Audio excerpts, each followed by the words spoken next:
All right, let's get into it. Today, we're going to dive into the work of Rico Cortez and unpack a really fascinating way to understand some of the most challenging laws in the Hebrew Bible. If you've ever found yourself scratching your head reading these ancient texts, this framework might just change everything for you.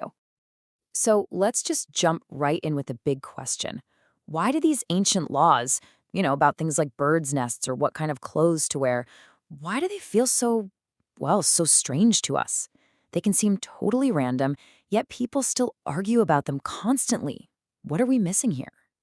To get started, we have to acknowledge something that a lot of people feel.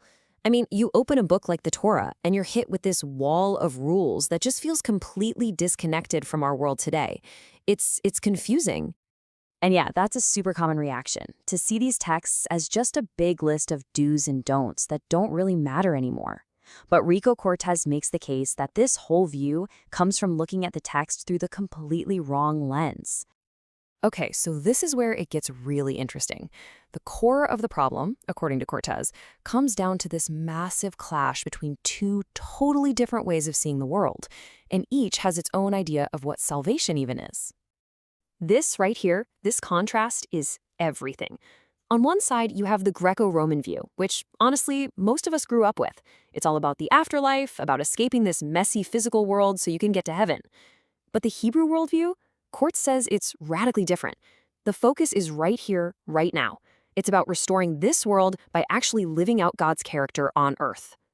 And for Cortez, this wasn't just some academic theory. This was a personal breakthrough.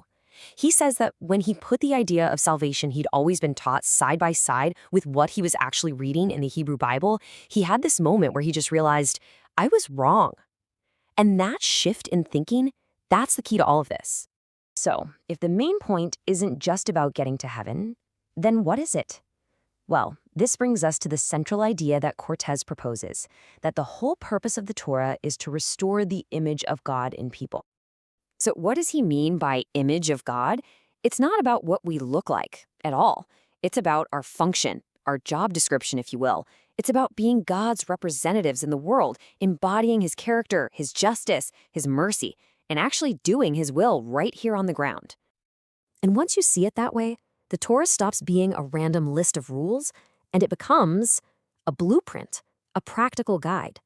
It's designed to do something very specific, to pull its followers away from all the destructive, idolatrous stuff happening in the cultures around them, and to give them a manual for getting humanity's original purpose back on track, right here in the physical world. Okay, so a theory is great, but does it actually work in practice? Let's really put this framework to the test with an example that's, well, pretty difficult. And this is a tough one.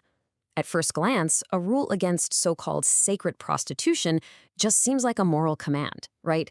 But how in the world does that connect to this massive cosmic idea of restoring God's character and authority in the world? Seems like a stretch.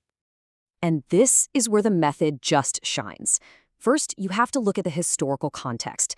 In all the neighboring cultures, this wasn't just about sex, it was literally a religious ceremony, a way to worship idols like Baal. So that reveals the underlying principle. The law isn't just about morality and a vacuum. It's about building a firewall between the worship of God and the idolatrous practices of paganism. The ultimate goal, then, is to protect the entire community's holiness by smashing the system where worship, money, and immorality were all tangled up together. So, where does all this leave us? Well, it leads to a really powerful conclusion about how we should even approach these ancient texts. It's not about finding a quick answer so we can move on. You see, the real takeaway is that true understanding is a journey, not a destination. It means we have to constantly wrestle with the text, to dig into its world, and just be open to learning and relearning, instead of expecting a simple rulebook with all the answers neatly spelled out. You know, Rico Cortez himself says it best. He talks about needing patience, needing humility, framing this whole process as a journey where God is the ultimate teacher, slowly shaping who we are and what we understand over a lifetime. And that leaves us with one last thing to chew on. If we actually take this idea seriously, that these ancient laws aren't just arbitrary rules, but a guide for building character and restoring a broken world, what does that mean for us today? Which of our modern ideas, our assumptions, do they challenge the most?